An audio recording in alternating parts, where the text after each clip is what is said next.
Okay, I think we are live on the seventh episode of Bookworm. Bookworm, in case you don't know, is a stream series where my comrade, my sister, my colleague, my friend Shreemayee and I, and more importantly, my fellow book aficionado Shreemayee and I meet at least I think once a month is what we are targeting, or once a fortnight, something like that. Once every 2-3 weeks is the average, I think, where we meet and we discuss a book each, a book that we love, a book that we admire for any reason, and then it's usually a member only stream, so it's sort of like an online book club where some of you and the two of us discuss books, anything to do with books, anything to do with the world of literature. In case you missed the other streams, there is a playlist where there are 6 videos, and you can check those videos out. And just the idea is that we all discuss book, we read books, because both of us love reading. So without further ado, give it up for Shreemoy. Hello, sorry. Hi. Yes. Hey, what's up? Welcome, Shimoy. Welcome, welcome, welcome. We missed you in the last episode, which was a Yeah, special episode with Nihal Parashar. I know. I was so sad to miss out on that one. I wasn't well. I don't read that fast in Hindi, so I've not read that book, but I've heard only amazing things about it. Yes. So I think I'll have to learn that language to read that book. Happy to help and happy to learn Bangla in return, because today I was working on a quiz with a nice answer slide which had too much Bangla, Oh and I was wow. trying to read, trying to figure, and I was like, man, I need to know. Anyway, welcome, Shimoy. We are back to Thank you. our Good to be normal back. proceedings, and today, let me just say if Sanveer is here. Hello, Sanveer. Hello from both of us. Um, Sanveer, please tell us what you're reading in the chat so we can maybe learn about a new book, or maybe it's a book we love, so we'll be happy either way. Okay, today's book. Let's start. Shreemoy, do you want to start? Which book are you you want bringing to to start? the table? Let's start. Okay, I can start because I don't have a lot to say, Okay. but maybe I will have. My today I want to talk about Freedom at Midnight. Okay. Um, this is by Dominique Lapierre and Larry Collins. This is one of my, like, one of those all-time favorite books. You know, Yeah. like one of those books which you read once and then you always have a copy in your house and you always refer to it, kind of a book, and you always keep buying newer copies. I remember my last copy got little, so I got this one recently. So people who don't know about this book, this is Freedom at Midnight, as the name suggests, is about freedom of India, and with freedom came partition, as you are aware. So this book talks about that era specifically. As somebody like as me, I don't know. I was about to say somebody like myself. I love Indian history. It's my favorite area of interest. And within Indian history, modern Indian history, in the sense like 20th century, is my favoriteest area. And within that, I think the independence wala part, 1947, and years before that, and decades after that, are my favorite areas. And in that realm of history, I think this is the best book I've ever read, Freedom at Midnight, because it really details the events leading up to the partition and freedom, and then sometime after that. So there are different chapters that talk about how lead up to partition, and then how the boundaries were made, and the whole Ratcliffe thing, and then Jinnah, Gandhi, and all the other stakeholders, Patel, Nehru, even Maulana Abdul Kalam Azad, Mountbatten, Attlee, everyone who was involved then. It's very comprehensive, but it's a non-fiction, but it reads like a thriller. Yeah. Like, it's almost like you can't, it's a page turner. And also it's very neutral, is what I'd like to believe. Like, it doesn't have so-called hidden propaganda with a Hmm. certain side trying to blame certain individuals or trying to uh, praise somebody, berate somebody. It's very academic and yet a page turner. I always recommend this to anybody who asks me to recommend a book around Freedom and 1947 and all that. I read it long time back and I've reread it, I think, at least once, and I keep referring it sometimes, just here and there, because one of my, um, like I said, one of the things I want to do on this channel, maybe in future, is to have a series around Indian history, wherein this book will again come handy once we reach this part of our history. And last thing is, obviously I've been obsessed with non-fiction for many years now.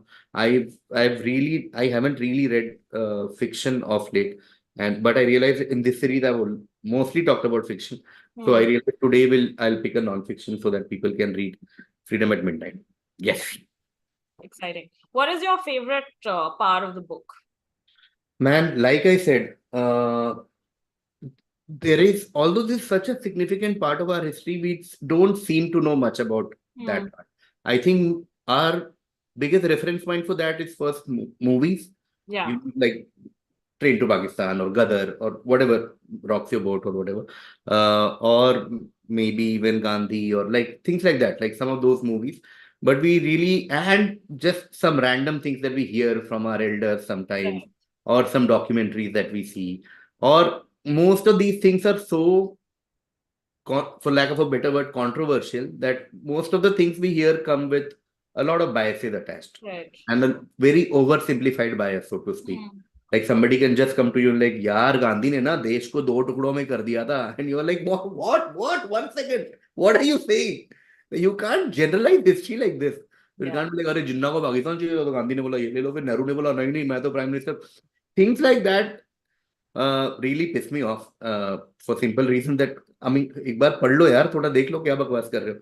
So my favorite part about this book is that it gives you a detailed account of what happened, and then it's up to you as a reader to how much to believe, how much to do your own research, how much to go through other sources, how much to analyze. Keep going deeper and you'll know more, and not to be like अरे कश्मीर में तो ऐसे हुआ था ना guys, and you're like अरे just so Yeah. Basically, that is read my enough favorite. to sort of just get a nuanced perspective on things. Yeah, 100%. Yes, yes. And was there something like some trivia or fact that you learned from this book that you didn't know earlier? Yes, my in that sense, my favorite part in the book was the whole Radcliffe, in the sense like the whole actual drawing of the border. That I mean, now though after so many years, I know more about this topic. But I think this was the first time, and this book was the first time when I really got to know about that portion of the whole India's partition and independence, because that is the most fascinating part as a student of history. Is okay, you know the basics that there are some Muslim dominated region, there are some Muslim, Hindu dominated region, there are some Sikh dominated region, and so on and so forth. So country has to be partitioned. Okay, cool. But how do we go about it? And that is just the most fascinating part till date now, as to how you get this guy who has never been here in Yeah. his own life. Yeah. And I that think is he's never again, been someone. There's a quote which said that he's never been east of Paris or something like yes, that. yes, yes, never been east of Paris, never has no context, and which was a pro and con, like people say, Hmm. right? So he had no emotional attachment, Yeah. no, none of these things. And then he sat with the map and all the data, and he did it so this thing. And then there are some nice small stories here and there Right. of, like, for example, the big issue of Lahore and Amritsar, the twin cities of Punjab, right? Hmm. So then, I mean, I'll not go into detail because people should read the book.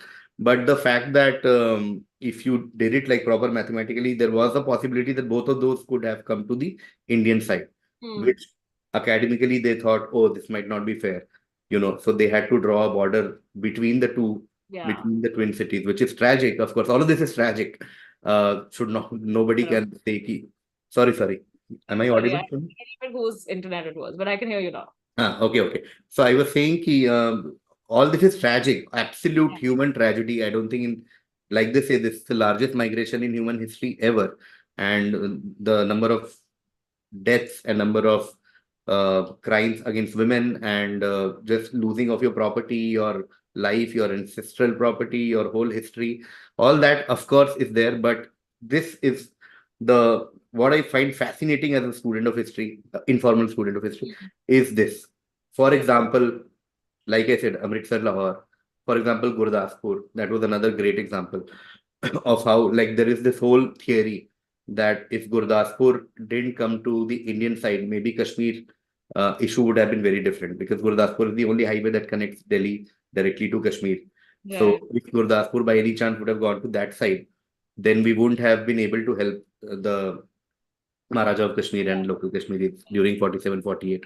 So all these small things, Yeah. especially when Even you Bengal, like many of the places, Bengal, the partition happened.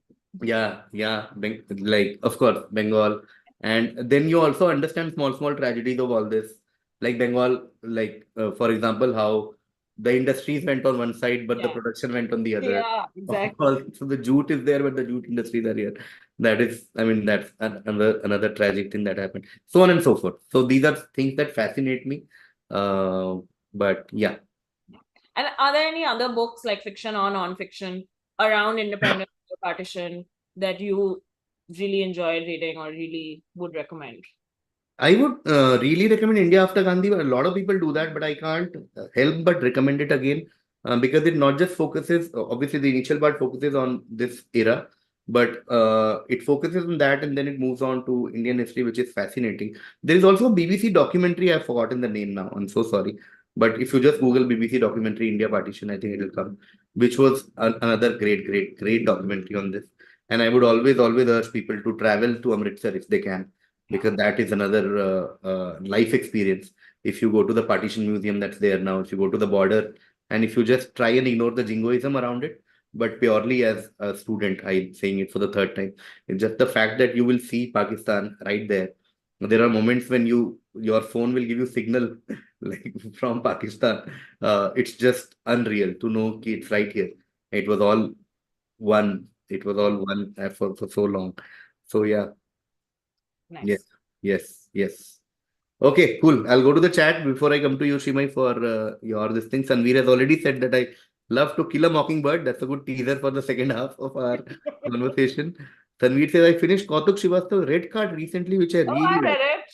You've read it, Shimai? Yeah.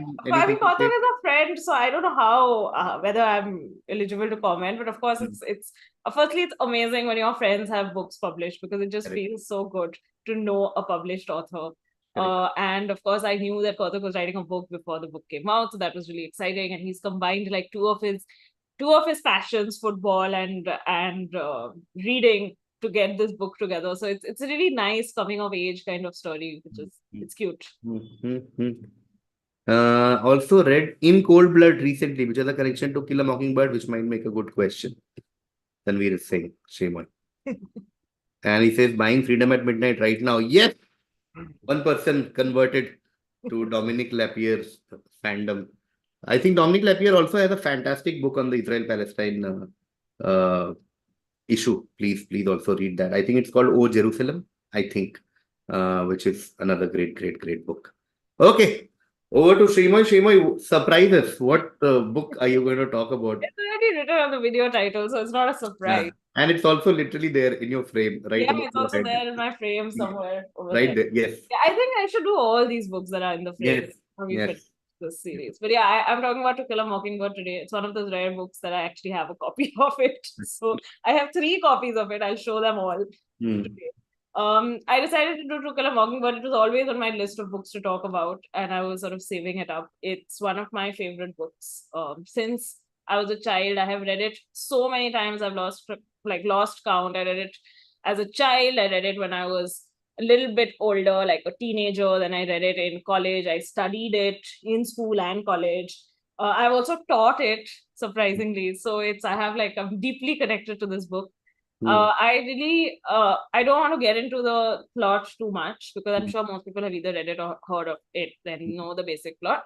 But just broadly, it's set in the 1930s in America, in the South of America, in Alabama. And it talks a lot about racial issues over there at that point of time through the eyes of a 9-year-old girl and Hmm. her family, and her father, who's a lawyer and who has to defend an African American man for a crime.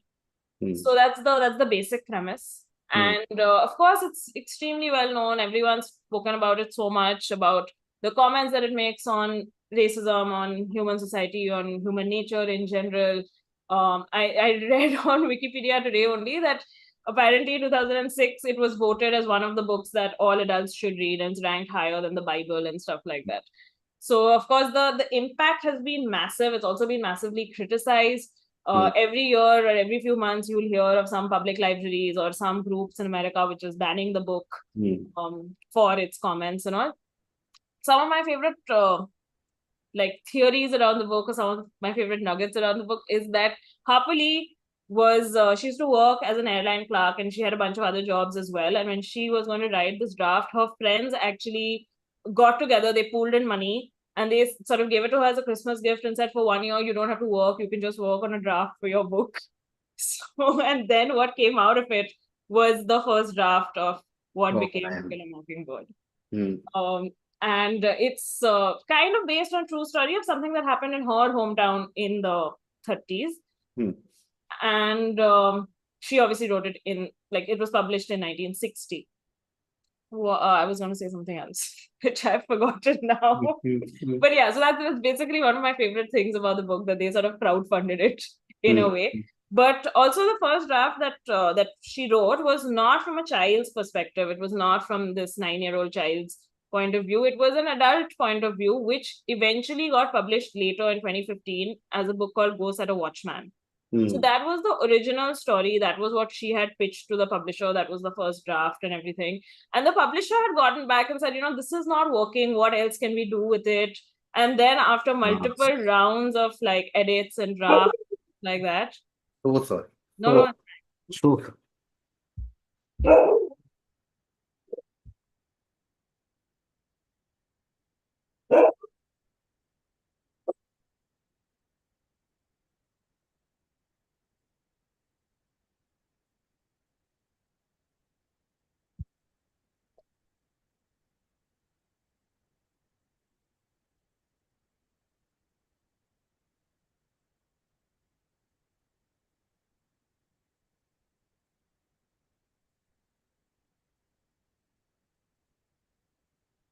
Sorry. Please blame Sapan Verma, saying on record, for having said something. No, thank you, Sapan Verma, for sending pictures. Okay. Sorry, Shreemayee. Yes. No, yeah.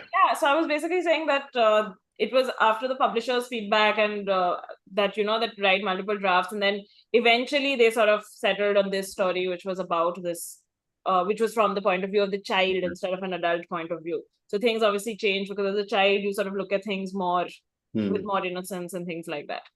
So that was pretty exciting. And obviously Harper Lee had no expectations from the book. She was just like, I hope to get some positive reviews, and that's it. And then it became this massive thing. It's been made into this amazing movie for which Gregory Peck has won an Oscar, and he's really, really amazing in that movie. So very much would recommend that movie also. Yes. Rare instance of publisher or client giving good feedback that changes things. We'll edit this out if we put out this episode. No. I think I'm realizing that anyway. I'll say it after taping.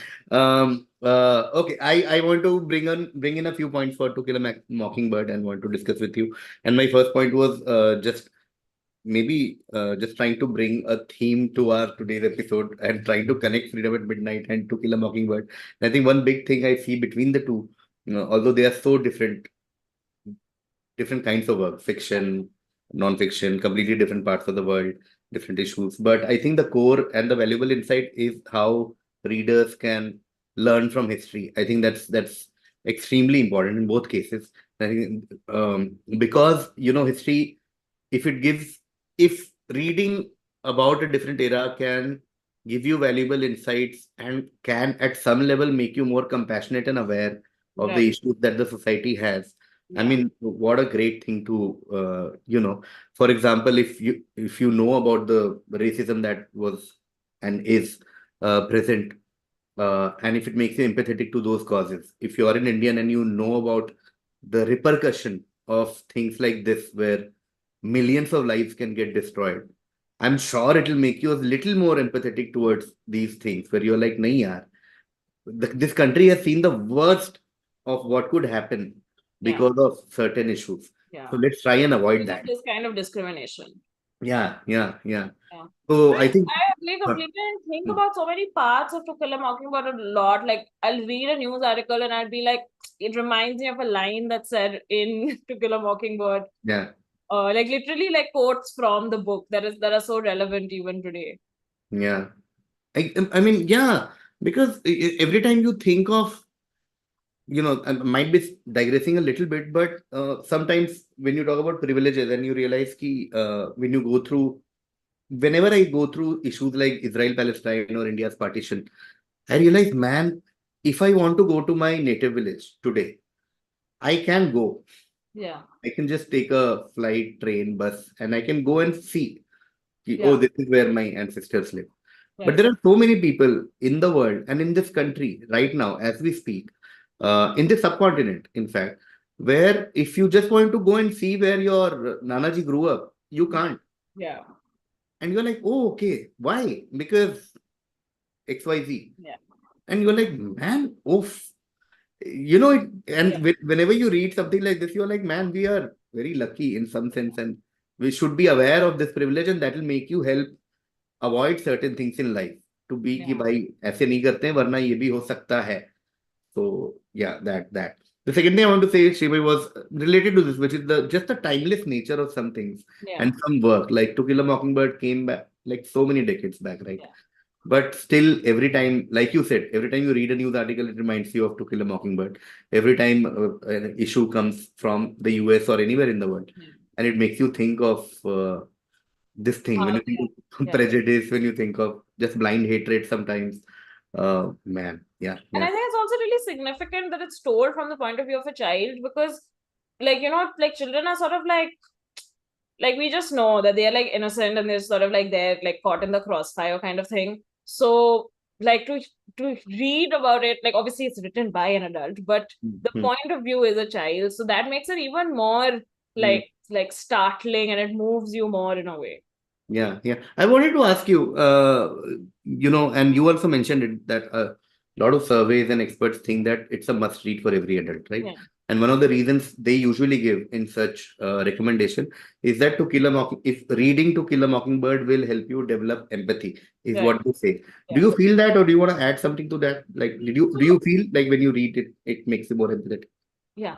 So, I mean, obviously, that's one of the most obvious messages of the book. Like, the theme of empathy is constantly reinstated with multiple dialogues and all.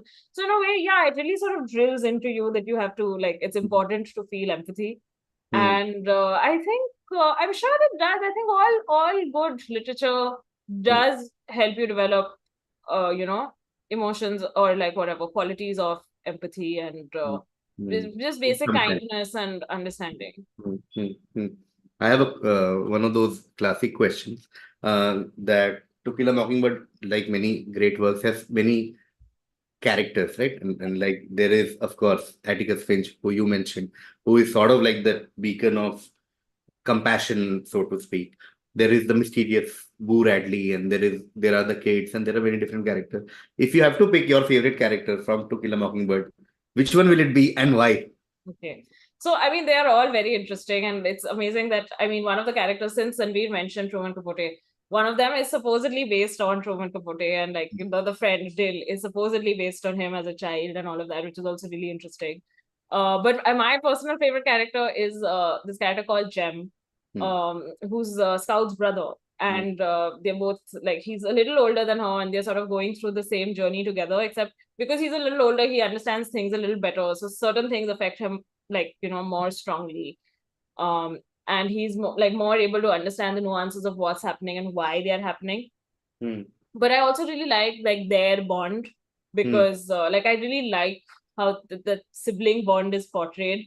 hmm, Um, I have an elder brother myself, so I'm always very interested to see how like this elder brother, younger sister kind of hmm, this vibe is sort of portrayed in books. hmm. And he's very like he's calm, he's smart, Hmm. very, very empathetic, Mm, understanding. But he's also, I mean, whatever, he's 11, 12 years old at the end of it. So he's also naughty. He has a vivid imagination. He yeah. tries to bend rules and Mm, get away with things. So all of mm, that is very exciting. mm. I recently, when I was teaching this book, of course, it really hurt me because none of my students like Jem. They were just like, he's just boring. But I really like him. Mm, mm. Okay, my next question Yes. is not a question but a discussion point is the character of Atticus Finch particularly, I mean the book in general, but his character in particular is also somebody who has an unwavering commitment to justice. I think we can say that, right? कि Yeah. भाई नहीं मतलब ये innocent Mm. है तो है. Like, and that always like fascinates me in the sense that every time I read about any case as such in the world, whether it's the Ek Hi Banda Kafi Hai thing, that Manoj Rajpuri movie Yeah. that came out, which was based on a particular case. Then you read about, other cases. I don't want to name particular cases, but if you investigate any of these fall of the mighty kind of cases, that's the genre. Okay. You will always find that there is always that one person in all of these stories. If you see a documentary or you read about it, there's always that one person who is like, nahi, Yeah. ye to karna hai. Yeah. And they keep losing things, they keep losing, sometimes physical, tangible things, and sometimes just intangible, like Power societal moves. pressure and yeah, all that. But they are at it, man. And Yeah. just and that just fascinates me. Yaar. कि how do people have this? कि नहीं Kind भाई of ये तो commitment, मतलब dedication. just yeah. Yeah, even like, I mean, not just lawyers and Hmm. media people, activists. Sometimes it's just like it really takes a lot to just continue doing this despite everything Yeah.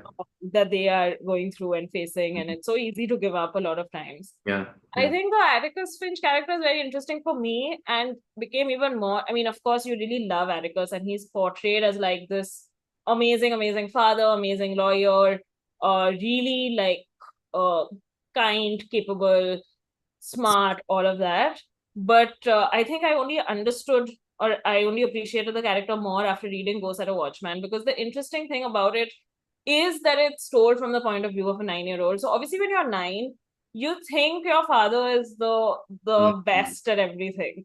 Mm-hmm. So it's a really interesting portrayal that way, because we don't know how much of this is like, we don't know how much an adult would probably say this for Atticus, or how much an adult Correct. would see through the actions. We are Correct. seeing from the point of view of his daughter, who obviously hero worships him. And he's a single parent also. So that's another Mm-hmm. aspect in this whole relationship. So she obviously is not going to be very on, I mean, she's obviously going to have some amount of bias, and she's obviously going to look at things in a particular way, which is very interesting, because in Ghost at a Watchman, she's not a child anymore. The narrator is now an adult.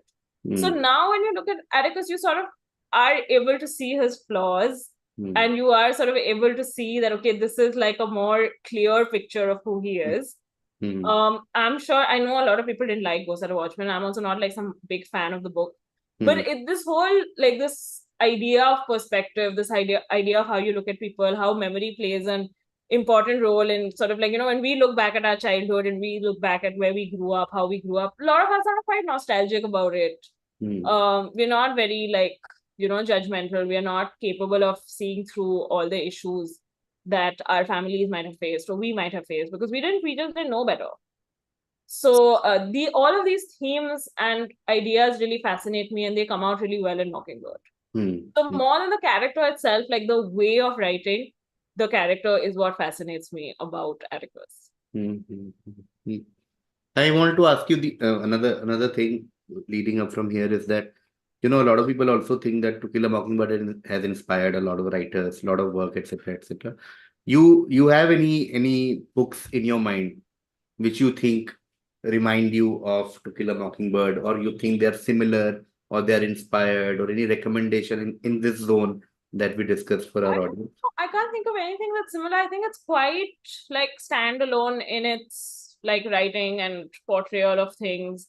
So I don't know if there's something similar in that sense. Like obviously this whole idea of standing up to evil, Mm, and like just this whole thing of, I think there's a line also in the book that I mean, he says something to the effect that it's one thing to fight your enemies and it's one thing to fight outsiders, but it's a different thing when you have to fight your friends and neighbors for what you believe in and what your values are, and things like that.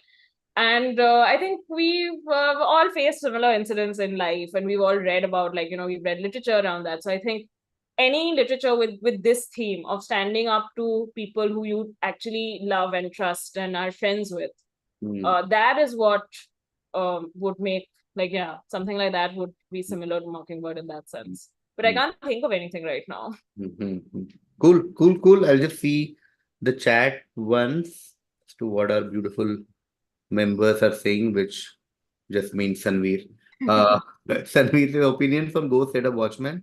I never got around to it and don't know if I should. I think Shreemayee already covered Ghost Set of A Watchmen. lot about Go Set Watch. Yeah.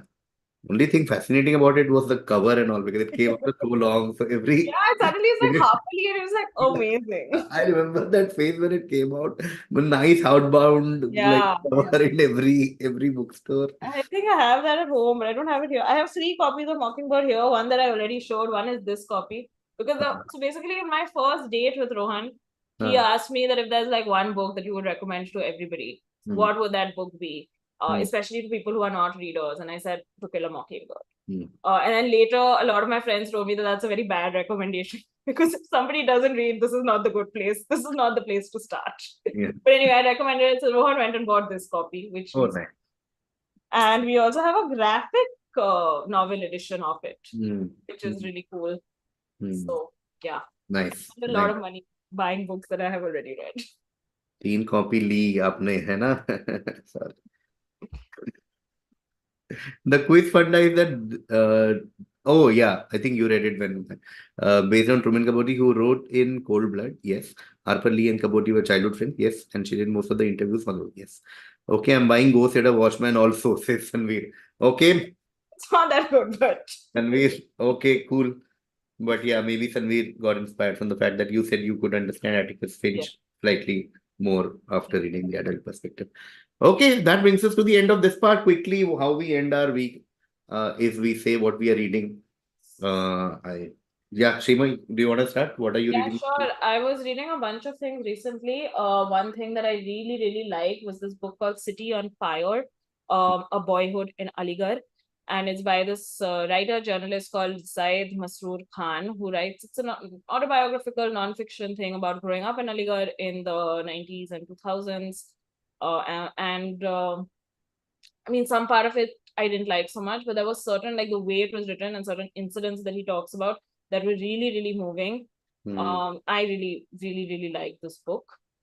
So that, and then because I had gone home to vote last week, and I was just like, I want to read some Indian fiction now after a long time. So then I started rereading Great Indian Novel because I Hmm. haven't read it since I was in school. Hmm. So I'm just about like halfway or 60% through right now. It's always fun to read Great Indian Novel because there's so many parallels and like, parallels with Mahabharata and like our independence and history and things like Yeah. that. So I mean, half the book I just spent trying to figure out who's who Hmm. and just getting those clear in my head. But yeah, it's. I think when I read it as a child, I was obviously fascinated because I didn't know so much about what had happened. Hmm. Now it's more like, okay, this is how he wrote about it, or this is how he portrayed it, and this is where he's making fun of things and like with Tharoor style humor, Hmm. and so it's fun in a way. It's Fantastic. One of my favorite novels, like book as well. And anybody who's reading Great Indian Novel can also watch Mahabharata on this channel every Monday. That will give you a good yeah. context. It'll tell you about all the characters like Drone and, like Drupad, the thing, and Bhishman, I mean, he has everyone from. I mean, most of everyone. the characters Yeah, from yeah. are there. 100%. Yeah, yeah. Please watch the Mahabharata series also. What I'm reading, I'm reading multiple books, but the book I want to talk about, top of my mind, because I was reading it in the evening and I was taking photos to send to you later. Things that I can't say on a stream because it seemed very presumptuous. Because I was trying to draw parallel from the book and what the kind of work we are doing. So I thought my only safe space for such conversation is you. You will not judge me कि साले तू अपने वो हमारे काम को गुरुदत्त से compare कर रहा है. I'm reading Gurudatt's biography. Oh wow. I obviously I'm a big fan. Yeah. Obsessed will be a big this thing. But yeah, and I had this book for a long time, but somehow never got to read it. And I sat the other day, I think during election counting or something, or one of these days when I was watching TV, and I just picked it up and I read the intro part, and it was so fast. Yeah. It was so fast. Okay, I was like, oh, this seems like one of those, like I told on the stream about Wasim Akram biography. That Yeah. very fast paced. So I was like, oh, ये तो बहुत सही है. And then it was so fast, like within 3 pages, Mangalore done, within 4 pages, Calcutta done. He's already in Bombay. I'm like, man, wow. So I'm reading Who's the it. book by? Who's the autobiography? I mean, who's the Yeah, biography that's by? why I was trying to think of the name. Okay, I let can't me look it remember. Yeah, but I'll in the next stream I'll bring the book and I'll up. talk about the writer and everything. I just completely am not able to think. Not able to think of the book also. Like Uh, the name of the like name. Guru Dutt, I think it's called The Unfinished Story. Okay. So The Unfinished Story.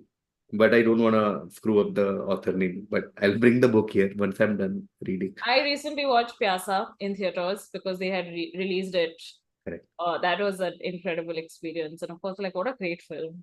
What a great guy. And I'll send you my parallels with what we are doing. I took photo and video to send to you. Okay, cool. I think that can be the end of the stream. Shimo, anything that we missed?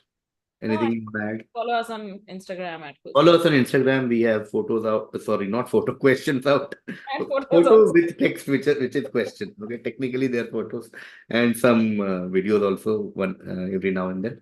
And follow us on this channel. We are doing a bunch of interesting things. On Sundays we have the quiz shows which are coming out. We might get a surprise quizzing thing tournament after the quiz show. You never know on Sundays. And yeah, we have Mahabharat on Monday. World history has started. Yes. Cooking with members is happening. And We also have something called Buzzing with Quizzing. buzzing. Yeah, but thank you for all the love, everyone, for our first episode. We might have more soon. And what else, Shima? And bunch of things we are doing, KV Talkies, and there is Quick bites. bookworm, quick bites. Yeah. Okay, thank you. I think on that note, we can end this stream. Thank you so much, Sanveer, for joining in this three people book Chat. club that that we have created. Yeah, don't want somebody to comment. This could have been a video call. Okay, thank you guys. Thank you so much. I mean, people will watch it later. So thank you guys for watching it later. And thank you, Sanveer, for joining us live. Ending stream now. Ending.